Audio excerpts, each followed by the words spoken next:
The nurse is assessing a client for tactile fremitus. Which of the following diagnosis would most likely to reveal a decrease in tactile fremitus? इनमें से कौन सा ऐसा diagnosis है जो हमें ये बताएगा कि भाई साहब टेक्टाइल फ्रेमिटस कम हो गए हैं? असल की टेक्टाइल फ्रेमिटस होते क्या है? आओ जल्दी, हाँ तुक्के मारना स्टार्ट करो। क्या सर एम्फाइसीमा में? यस, टेक्टाइल फ्रेमिटस क्या सर कहाँ कम हो जाते हैं? एम्फाइसीमा में, ब्रोंकियल निमोनिया में, ट्यूबरकुलोसिस में या लंग ट्यूमर में? इनमें से कौन सी कंडीशन है जहाँ पे टेक्टाइल फ्रेमिटस कम हो जाते हैं? चलो अर्पिता, अर्पिता ने कहा कि सर ए होगा। ओके अर्पिता। हाँ, बाकी लोग?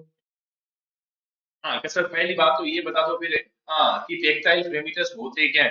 तो बच्चे अपन टेक्टाइल, टेक्टाइल का मतलब क्या होता है सर? टच करना। टेक्टाइल नाम से पता चल रहा है पेशेंट को क्या करना? टच करना। फ्रेमिटस का मतलब होता है वाइब्रेशन।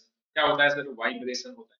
तो जब हम पेशेंट को टच करते हैं तो वाइब्रेशन फील होते हैं। अब टच किसको करोगे? हाँ, कोई गाल को तो टच करना नहीं।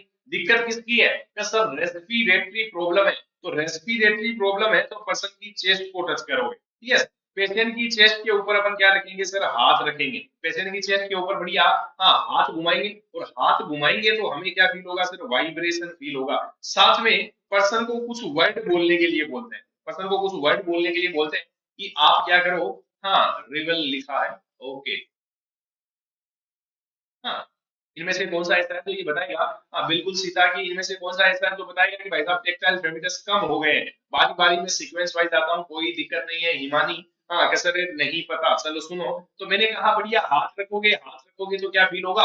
वाइब्रेशन फील होगा। और वाइब्रेशन फील होगा तो वो ज्यादा कब फील होगा? जब बंदा बोलेगा। क्या बोलेगा? कैसे? 59, 69, 79, 89, खुद भी बोल के देखो। यहाँ हाथ रख के अगर आप बोल रहे हो तो आपको वाइब्रेशन हल्के हल्के फील हो रहे हैं। यही अगर आप 69, 89, तो जब 9 बोलते हैं तो थोड़ा सा हमें यहाँ वाइब्रेशन ज्यादा फील होते हैं। और ये जो वाइब्रेशन फील हो रहे हैं, हाँ ये वाइब्रेशन कब ज्यादा फील होते हैं? ये वाइब्रेशन हमें कब ज्यादा फील होते हैं? तो सर अगर अंदर की तरफ कोई सॉलिड चीज होगी, या सुनना ध्यान से, अगर अंदर की तरफ कोई सॉलिड चीज होगी, या मैं कहूं कि अंदर की तरफ कोई कंसोलिडेशन होगा, तो हमें वाइब्रेशन ज्यादा फील होंगे। वाइब्रेशन क्या फील होंगे सर? ज्यादा फील होंगे। अरे सोचो, अगर अंदर पानी भर गया, पानी भर गया, तो अगर आप बोल रहे हो तो फ्लूइड का मूवमेंट ज्यादा होगा। मूवमेंट ज्यादा होगा तो आपको वाइब्रेशन भी ज्यादा फील होंगे।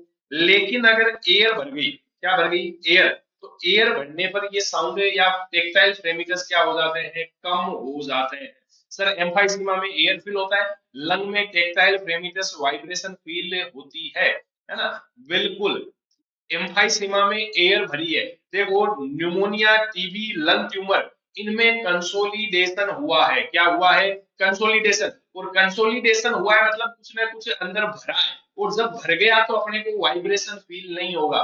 यही अगर हवा होगी, सॉरी वाइब्रेशन ज्यादा फील होगा, है ना? पानी भर गया, फ्लूइड भर गया, या मैं कहूँ कोई भी सॉलिड चीज है तो हमें वाइब्रेशन ज्यादा फील होंगे। यही अगर हवा भरी है तो हवा भरने पर वाइब्रेशन क्या हो जाते हैं? कम हो जाते हैं। और ऐसी कंडीशन को अपन कहते हैं टेक्टाइल फ्रेमिटस। तो सिंपल सा कॉन्सेप्ट यहाँ से याद रख के चलना है ना? वाइब्रेशन इंक्रीज कब होंगे? जब सॉलिड होगा, जब कंसोलिडेशन होगा। जबकि वाइब्रेशन डिक्रीज कब होंगे? जब एयर होगी। क्या होगी? एयर। चलिए बात क्लियर है? यस, जल्दी बताओ। हाँ कमल, नो आइडिया। कमल मेरे को लग रहा है आप थोड़े से पीछे चल रहे हो। तो अब आइडिया लग गया? आइडिया लग गया तो आ जाओ अपने अगली तरफ, अगले क्वेश्चन की तरफ। तो अपनी कौन कौन सी डिजीज, हाँ कौन सी बताई मैंने? एम्फाइसीमा। एम्फाइसीमा में अपना टेक्टाइल फ्रेमिटस क्या हो जाएगा सर? डिक्रीज हो जाएगा।